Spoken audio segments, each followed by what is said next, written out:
Good morning र के हो आज पनि त्यस्तै सधैँ भन्दा पनि कोही कोही बेला यस्तो हुन्छ र आज पनि हाम्रो नाइटको काम थियो स्टोरमा। सो अझै स्टोर भर्खर बन्द गरेर बिहानको 6 बजी जाँदैछु। अन्तखेरि तपाईँहरूलाई देखाउनु पर्दाखेरि यो चाहिँ मल यस्तो छ, अहिले क्लोज भएर सबै क्लोजै छ। म मात्रै छु एउटा ओपन भएर बसेको। माला बारहरू सबै क्लोज छ। म चाहिँ जाँदैछु।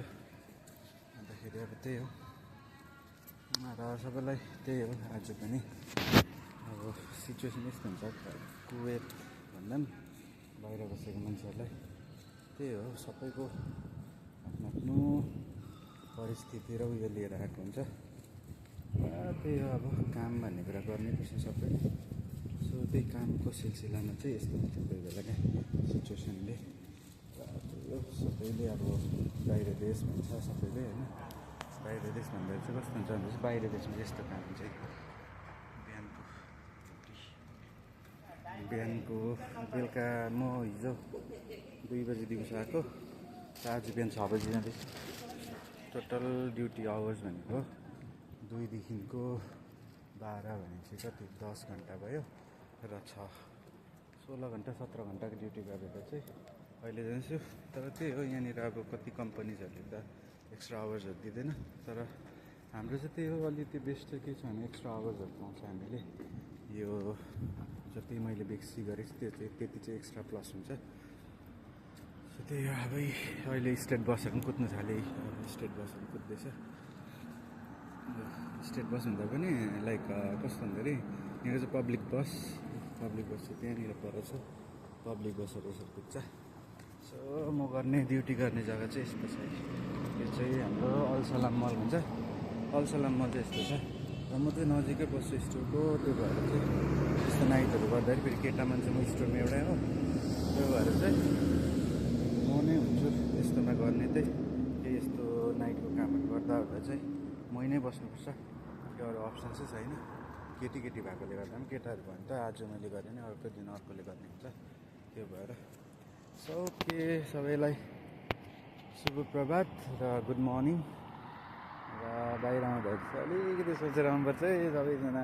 तर सबैको यस्तो हुँदैन भन्नाले लाइक अब डराउनुपर्छ जस्तो मजा आउँछ।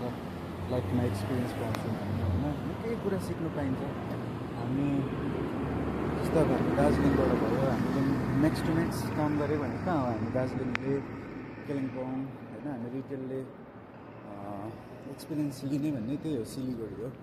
नियरेस्ट टु नियरेस्ट प्लेस भनेको सिलगढी हो। अहिले घरि त लाइक हाम्रो दार्जिलिङमा भयो होइन, खरसाङमा भयो, सबै जग्गामा कस्तो भने उयो खोलेको छ।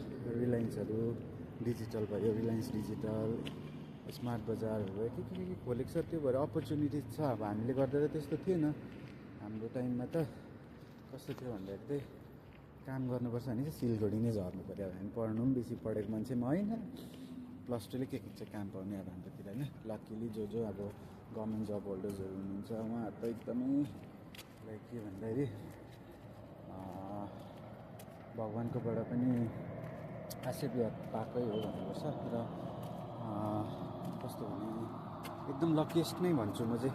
किनभने आफ्नो फ्यामिलीसँग बसेर काम गर्नु र नजिकमा आफ्नो फ्यामिलीसँग हुनु। अब जे जस्तो दुःख त अब बिचरा उहाँहरूले पनि गरिरहनु भएको होला। अब जस्तो कसै पुलिसमा छ, कसै आर्मीमा छ होइन, उहाँहरूले पनि दुःख त गरिरहेको होला। तर बट देन लाइक अब के भन्नु भन्दाखेरि चाहिँ उनीहरू चाहिँ आफ्नो फ्यामिलीलाई जति बेला भने त्यति बेला भेट्नु पाउँछ। कतिले पाउँदैन। आर्मीहरूको पनि बिचरा सालमा एकताल छुट्टी हुन्छ, त्यो म्यानेज गरेर आउँछ। तर हामी त भन्नै पर्दाखेरि कम्पनीले कहिले छुट्टी दिने होला। अब छोरी त्यत्रो भइसकिसक्यो, बुढीसँग त्यति टाढो भयो, फ्यामिली टाढो छ नि त। अन्त त्यो सब कुराको उयसले चाहिँ हामी चाहिँ टाढो हुन्छौँ होइन। तर जो पनि आफ्नो फ्यामिलीसँग नजिक हुनुहुन्छ, डोन्ट लुज द पोइन्ट्स होइन। जति सक्दो यही हो टाइम इन्जोय गर्ने। जब टाढो हुन्छ त्यति बेला चाहिँ like you'll feel almost alone, you'll feel at the corner of the world, त्यो खालको फिल हुन्छ क्या। So try to enjoy your quality time with your families. यस्तो हुन्छ अब अहिले घरि सपोज अहिले फ्यामिली भए तातो चिया हुन्थ्यो होला नि त, अब जे भए पनि गएर यसो रुममा गएर होइन घरमा गएर फ्यामिलीलाई देख्दा जति नै थकेको भए पनि त्यसो भए पनि एउटा अर्कै टाइपको फिल हुन्थ्यो नि त होइन। त्यो नानीलाई आफ्नो काखमा लिनु पाउँदा यति बेला गएर निन्द्रा सिन्द्रा कहाँ भाग्थ्यो होला। तर पनि इट्स ओके, सबै कुराको स्टार्टिङ हुन्छ त एन्ड पनि हुन्छ। सो त्यो भनेर आफूलाई चाहिँ बाहिर देशमा चाहिँ बुझाउनुपर्छ। सो त्यति नै हो मेरो एउटा आजको म्यासेज भनौँ कि अब त्यो भनौँ कि आज चाहिँ त्यो एक्लै थिएर अलिकति भिडियो बनाइदिएको नि। अन्त आजको त्यो मर्निङ सिफ्ट त के भन्नु, लाइक होल नाइट सिफ्ट के भन्छ एयरपोर्टको लाइनमा हेऱ्यो भने ग्रेभयार्ड सिफ्ट जस्तै हो यो पनि मेरो लागि। So okay, bye bye, take care. अन्त सबैलाई नमस्ते, good morning once again, by.